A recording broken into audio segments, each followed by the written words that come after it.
Welcome to our channel. Today we how to download Google Photos clips into CapCut for Shorts, beginner guide step by step clearly. To begin, open the Google Photos app on your device. Navigate to the Photos or Albums section where your clips are stored. Select the clip you want to download. Tap the three-dot menu icon in the upper right corner. Choose Download from the options presented. Wait for the clip to finish downloading to your device. Next, open the CapCut app. Tap on the plus icon to start a new project. Select Import from Device to access your downloaded clips. Locate the Google Photos clip you just downloaded.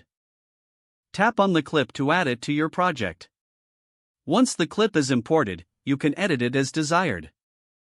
Explore the various editing tools available within CapCut. Adjust the clip length, add music, or apply filters as needed.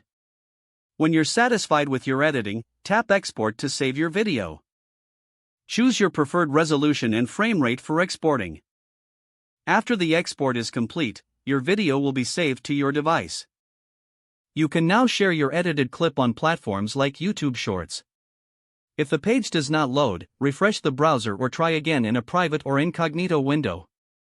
Make sure you are using the correct email address, then retype it carefully to avoid small typos. If your password is not accepted, use the reset option and create a new strong password you can remember.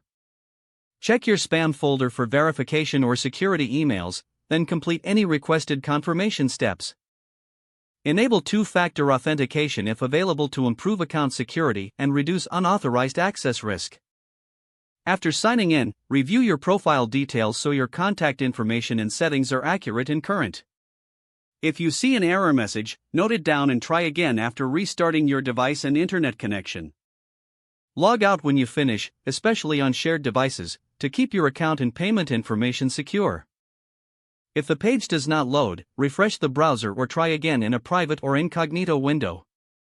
Make sure you are using the correct email address, then retype it carefully to avoid small typos. Don't forget to like this video and subscribe to our channel for more step-by-step tech guides.